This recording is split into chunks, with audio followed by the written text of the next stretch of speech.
Hello students, good morning to all of you. So today we are going to learn the first chapter from your Supplementary Reader in English for class 7.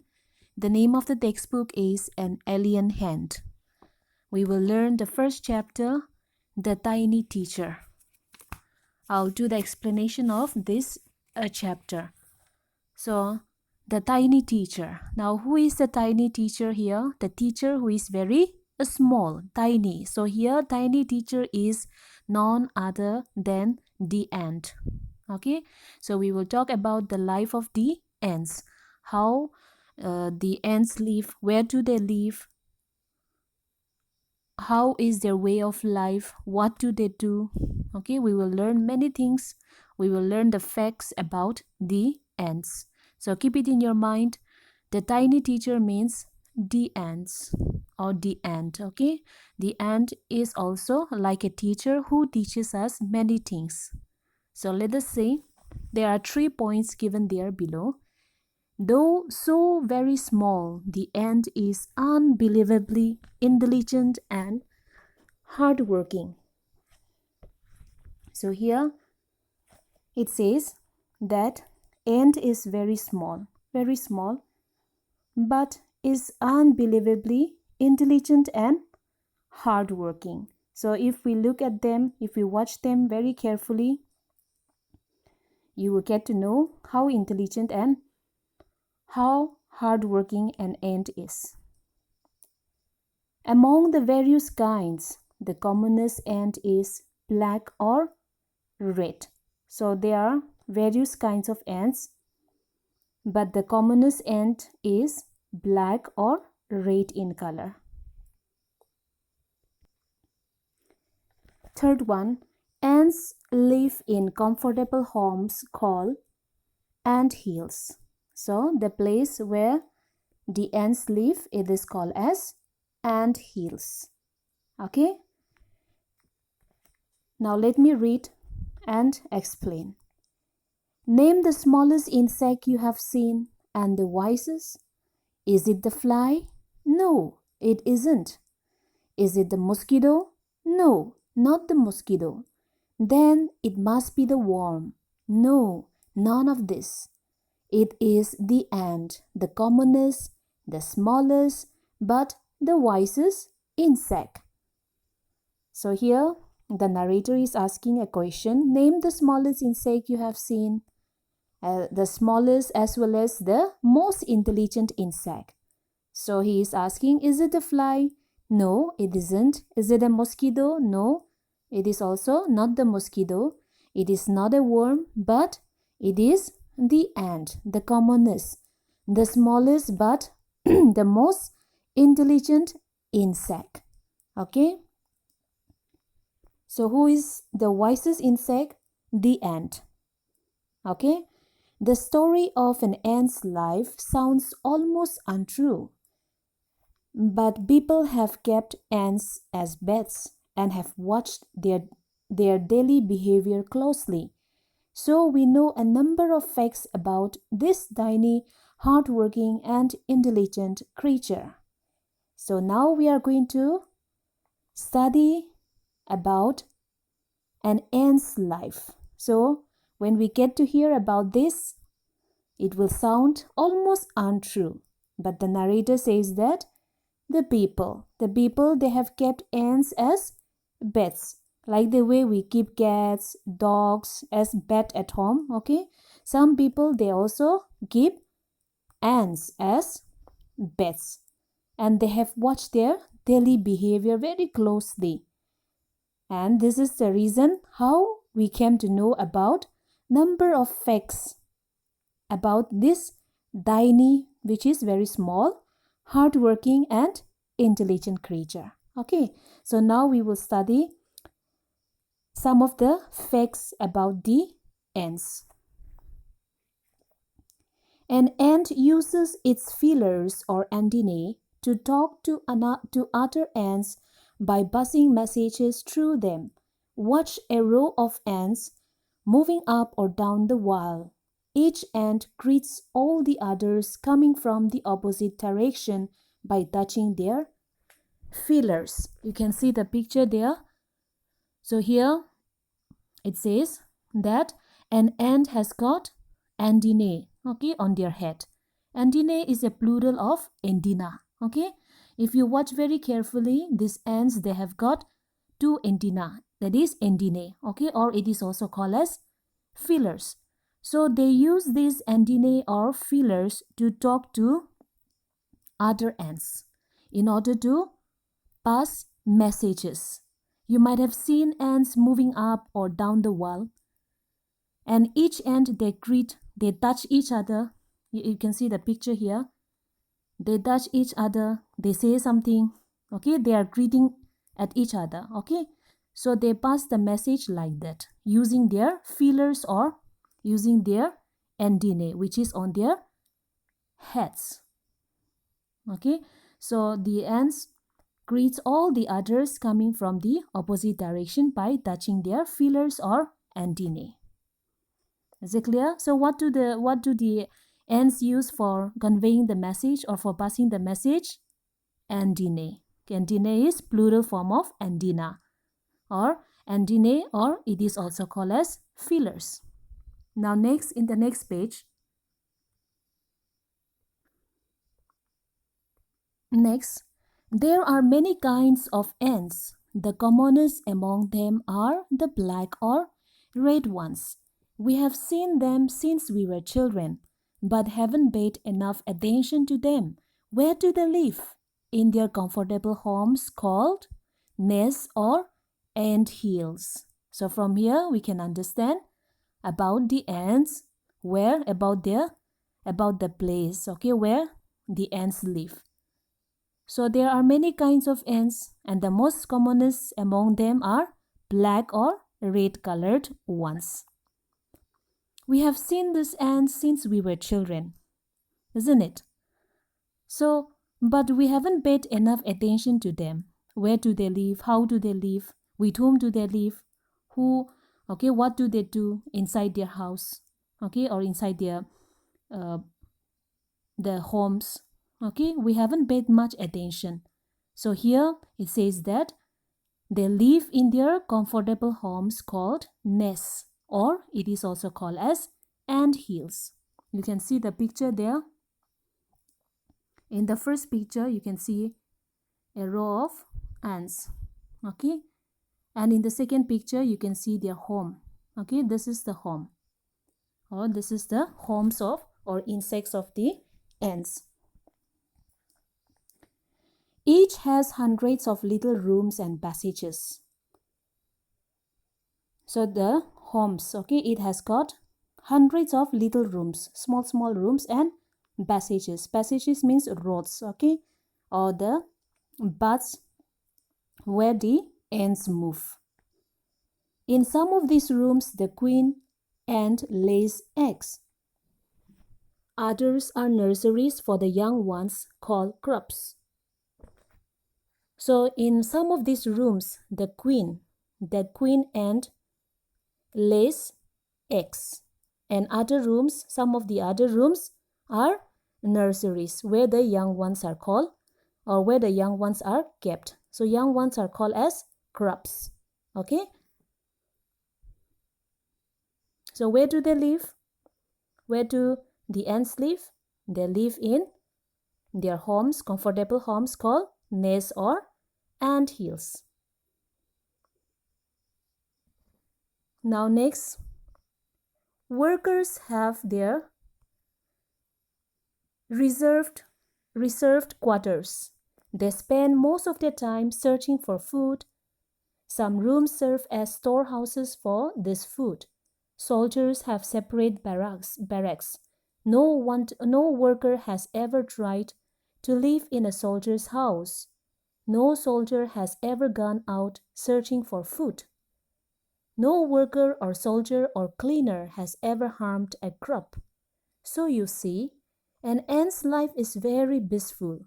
Each does its share of work intelligently and bravely and never fights with other members of the group. So now let us see again another facts about the ants. So among the ants, there are also division. The works are divided. Okay, all the ants, they don't do the same work. They have different rooms, different quarters, and different works are being assigned. So the ants, some of the groups, okay, or one of the groups are workers. Okay, so they are workers. So workers, they have their own reserved quarters, their own rooms. Okay, in different chamber, they have their own quarters. Others, they don't come. Only the workers stay together. And what do the workers do? They spend most of their time searching for food. And some rooms are kept as storehouses, for storing food. The workers will go out and they will spend their time searching for food. Once they get the food, what they will do? They will come and fill the storehouses with the food. Okay, so this is the work for the ant workers, the workers. Okay, now let us come to the next, that is soldiers. The ants also, they have soldiers. Soldiers, they have separate barracks. Barracks means house or a room or a home. Okay, they have different chamber, okay, where they live. So no worker has ever tried to live in soldier's house. The workers, they also stay in their reserve quarters, and soldiers also, they stay in their separate barracks. So the worker, no worker has ever tried to live in a soldier's house. And soldier also, no soldier has ever gone out searching for food, because that is not their duty. So whose duty is to search for food? Only the workers. The soldiers also, they have different duty. Okay, so no worker or soldier or cleaner, there are also cleaners, okay, has ever harmed a grub. Grub means the younger ones, the small ones, the baby ants, which are kept in a separate room, nurseries, okay, for the young ones. So young ones, they are called as grubs. Okay, so no worker, no soldier, no cleaner, no soldier, no worker or cleaner has ever harmed a grub. So they respect one another. Okay, they don't interfere in others' work. They do only their duty and they stay where they are assigned. Okay, so you see, this ant's life is very peaceful. They don't disturb others. Okay, they don't fight with others. They have their own duty and they are supposed to stay where they are supposed to be. Okay, and they don't harm the younger ones, but they love them. They took care of them. Okay, so ants' life is very peaceful. Each does its share of work intelligently and bravely. They do the work intelligently and bravely, and they never fight with other members of the group. Okay, now again another facts about the ants. The queen ant has a pair of wings which she casts off before she begins to lay eggs. So now let us learn about the queen ant. So there is a queen ant. The queen ant has a pair of wings, but these wings are cast off before she begins to lay eggs. Okay, so each egg hatch and become grubs. Grubs change into cocoons, and cocoons break to bring forth complete ants. So eggs are hatched, and after the eggs are hatched, grubs comes out. Okay, and after that, grubs change into cocoons, and from cocoons it will become a complete ants. So that is the life stage of the ants. Okay, so first egg, and after that egg it will come out grubs, okay, younger ones, and from grubs it will turn into cocoons, and from cocoons it will turn into a complete ants. Is it clear? Okay. The Life of an Ordinary Ant in the Ant Hill is a book which many of us seldom open. So the life of an ordinary ant is an anthill. In the anthill is a book which many of us seldom open, which means from the life of the ant, we the people, okay, can learn many things from them. Now let us see the another facts. The queen is the mother of the entire population of the colony. So who is the mother of the entire population? The queen ant. Okay, so the queen ant, she is the mother of the entire population of the colony. Colony means the home or the place where they stay. Ant hills, it is written ant hills also, okay, or it is also called as nest. Got it? So this mother, the queen, okay, the queen lives for about 15 years. How many years? 15 years. Keep it in your mind, okay? And the queen ant has a pair of wings, but bites them off after its waiting flight. So this ant, okay, the queen ant has a day, okay, that is called as waiting flight. And at that time, using the wings, the queen ant will fly, okay, will take a flight, it will fly, okay, and after returning from there, her wings will be removed. Got it? So this flight takes place on a hot summer day. So when do the queen fly? On a hot summer day. So why does the queen ant fly? Now let us see. The queen leaves the nest and goes out to meet a male ant or drone high up in the air. On its return to earth, it gets rid of its wings and then does nothing but lay eggs.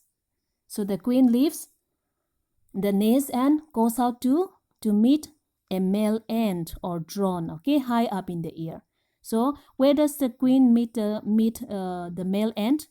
High up in the air, okay.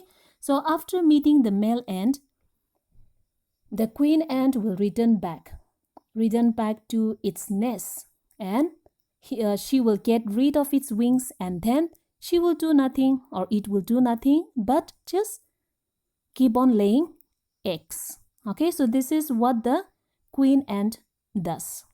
Okay, now next, eggs hatched and grubs come out. Soldiers guard them.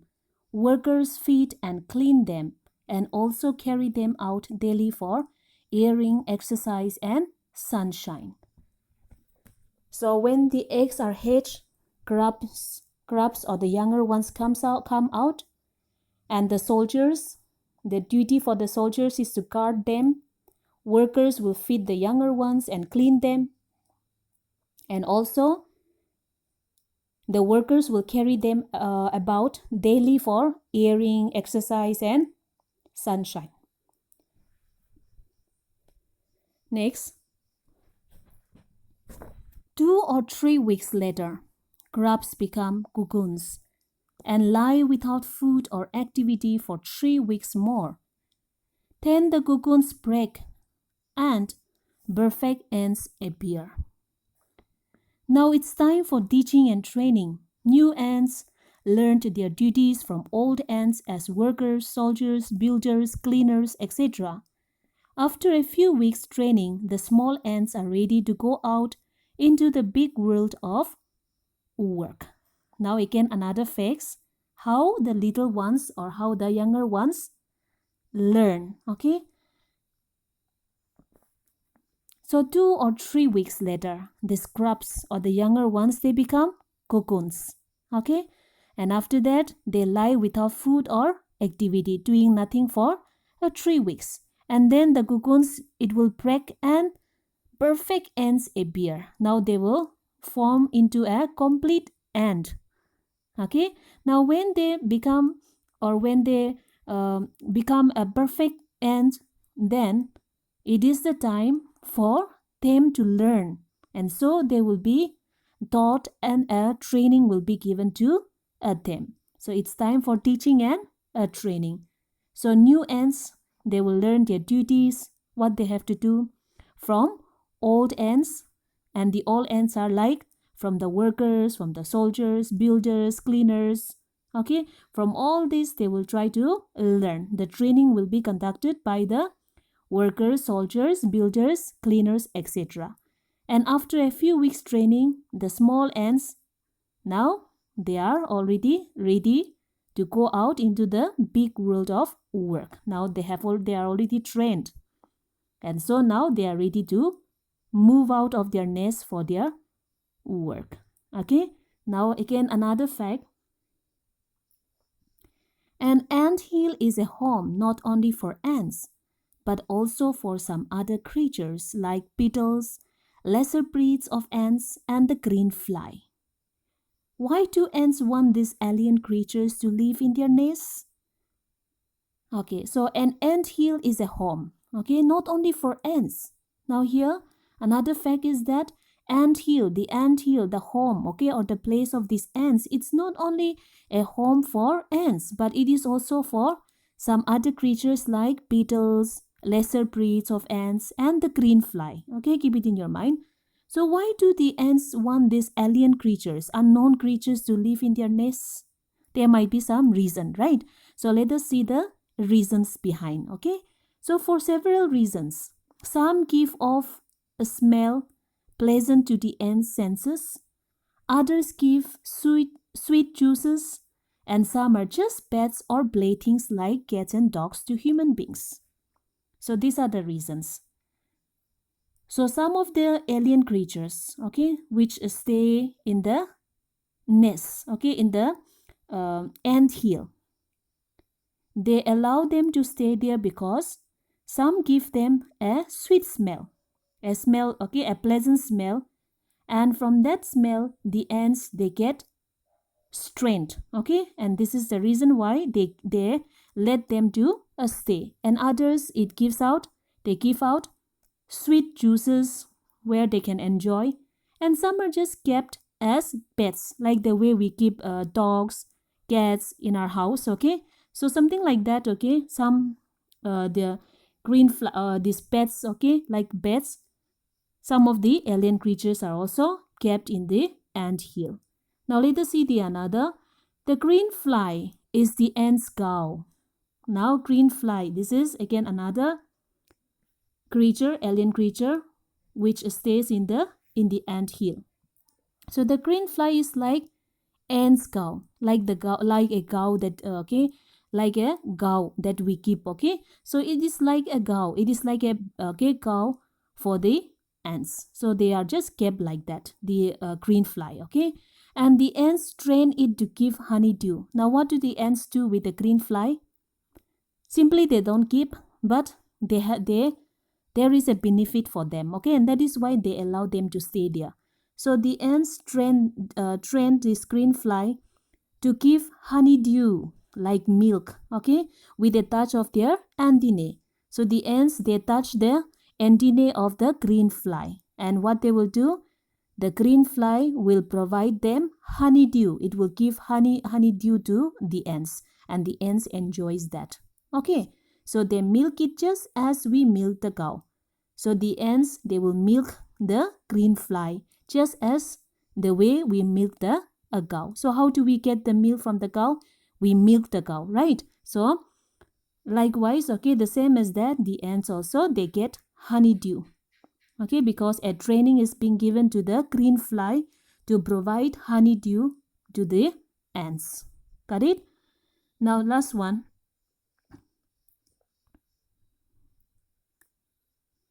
Have humans learned as much as ants have? Now the writer is asking, have humans learned as much as ants have? Ants, they have learned many things. How to get the honeydew, how to do this, how to divide the work, how they have to settle, okay, how they have to do this, okay. They have learned many things. So are we humans, okay, have we learned like the ants? As much as the ants have learned, have we the humans have learned? Okay, so this is the question. Perhaps they have, but they haven't put their learning to good use. So perhaps maybe the people, they might have learned, we the people might have learned, but whatever we have learned, we never put it in our action, put their learning to good use. Okay, we haven't put it in a good for a good use, or we haven't utilize it in a proper way. Okay, so this is what the writer says.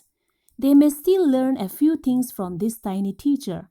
The people, they means the people, we, okay, you and I. So we may still learn a few things from this tiny teacher. Tiny teacher is the ant. Okay, so what do we learn from the tiny teacher? That is hard work. They are very hard work, okay? We should be like them. They have sense of duty. They know their duty, they know their responsibility, right? And discipline, they are so well disciplined. So we the human beings also should be like the ant. We should be disciplined. There should be cleanliness because ants are very clean. Cleanliness. And they care for the young ones. We should learn from the ants how to care the young ones. They don't do any harm to the young ones. They keep their houses clean. They are very well disciplined. And above all, a firm loyalty to the land where they live. And they are so loyal, okay, loyal to the land where they live. So we also have to be loyal, okay, towards our country, towards our society, or towards the land that we live. Okay, so these are some of the things, okay, that we need to learn from the tiny teacher, that is the ant, because the ants gives us a very good lesson to all of us. So we should study about their life, we should learn about the ants, and we should also try to learn many more things from the life of the ants. So this is the explanation of this chapter. This is from the first chapter from your Supplementary Reader, chapter 1, The Tiny Teacher. So it's very simple. I hope you have understood the lesson. Okay, thank you so much for watching this video.